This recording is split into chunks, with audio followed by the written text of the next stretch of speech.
Previous race for the day, Hook Bar Jack. So in goes Jupiter Rising for Chris. And now they're ready. Lights blink away. And they're racing. Bristol Road slow to leave. Midnight Sky will be back there as well with Jupiter Rising. Men of Muck and Budden. 44 Red won the start easily. And through the first couple of hundred led the way from Laurentinio. Striding up to second now. Bristol Road's made ground quickly.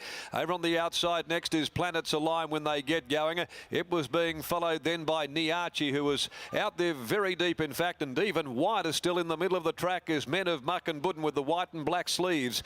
Further back is Midnight Sky, Classy Survivor, and in a bunched up field the grey Jupiter Rising next to last as 44 Red slowed them down and had them packed in like up behind those coming towards the 650 tightly. It's 44 Red who leads the way in a compact field, 3/4 over Laurentinio.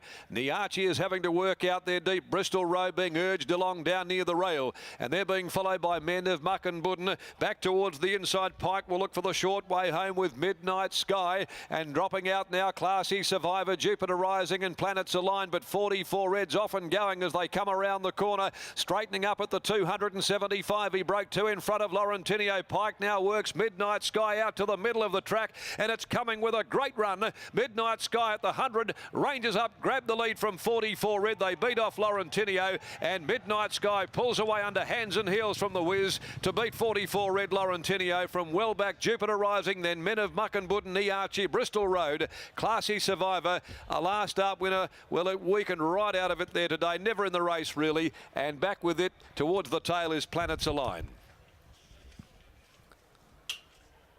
Number 7, the winner, Midnight Sky.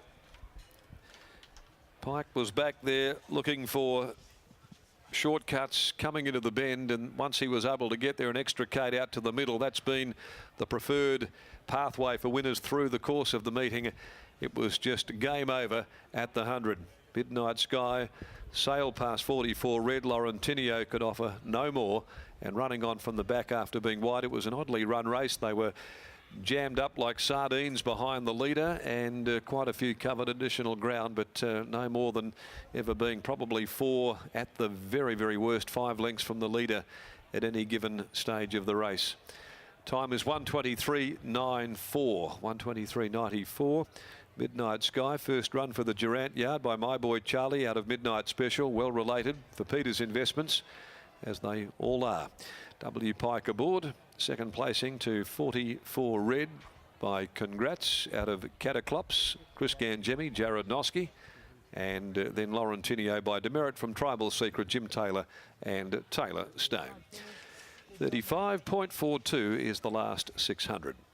Race 6, the Diggers Cup this year. It's over the short course, 1,000 metres, 4:15, and Joe Azzopardi rides number 10, Miss Somebody. 7-1-2-4 the official placings, 3/4 by 2 lengths at the margins. Let's get straight to Gareth, and he's down there with breeder and winning owner Bob Peters.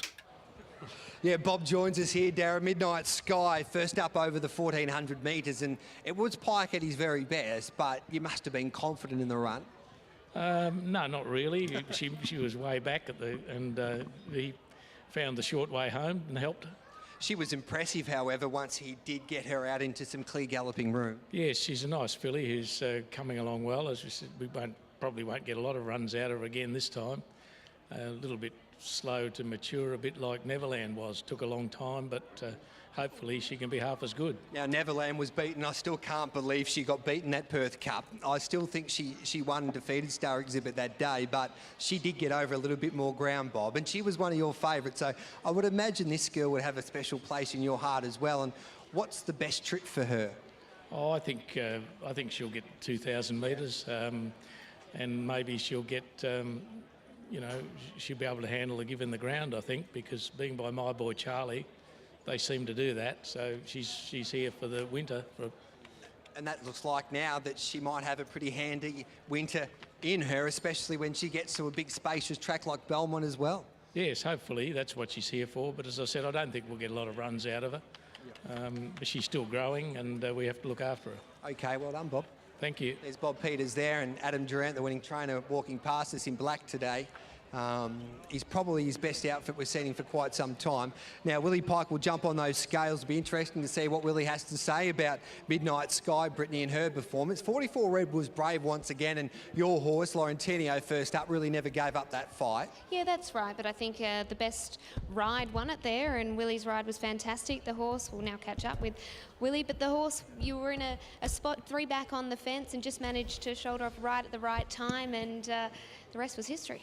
Yeah, I got a little bit lucky in the run. I thought with the barrier I drew and a few things, just the way they were going to pan out, I thought that was my best chance. Just needed a bit of luck on the turn, and today I got it. Were you conscious of wanting to get out to that middle part of the track? That's where we've seen most of the winners come from today. Not really. That was sort of just where I could go. I would have been happy to take a run anywhere. I had the horse underneath me to do it. Just wherever the run's presented, I was happy to go. It was a really nice run, first up over 1400, a horse that is bred to get further. How did she run through the line?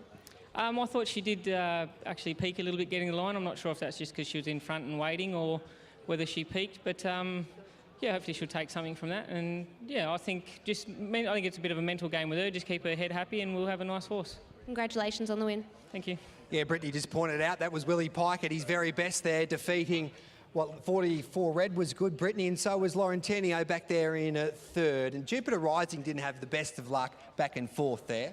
Jupiter Rising is a bit of a difficult horse in that it really needs to get that card up into the race. It's only got a short, sharp sprint and it can't be used up too early. So it makes it a little bit difficult for a horse that you want to back because it all depends on what kind of run it gets. Now, coming up next here at Ascot, this horse he started to get a little bit of a following, probably for the wrong reasons here in the West, Atacama Sky. He's got his own Twitter page now I think it's at the Perth Bullet. Yes, Perth Bullet, I believe it is. Which is getting a little bit carried away, Atacama Sky, but he'll nearly go around favourite once again, would you believe? I think he will, and there's always people willing to support him, and people must have very deep pockets because he just keeps letting them down. But it'll be really interesting to see how he goes today. Last start over 1400 metres, he was sort of never really suited. He gave a bit of a sight at the 200 and then just collapsed. But back in trip, maybe, just maybe, he can give a little bit of a show. That race is set down for 4:15 local time, of course 6:15 over there in the east. So we'll take a quick break here on Sky Thoroughbred Central. Great to have your company on this Wednesday afternoon here on Anzac Day. When we return, we'll have a look at some of the races there today in Sydney with your race caller, Darren Flindell.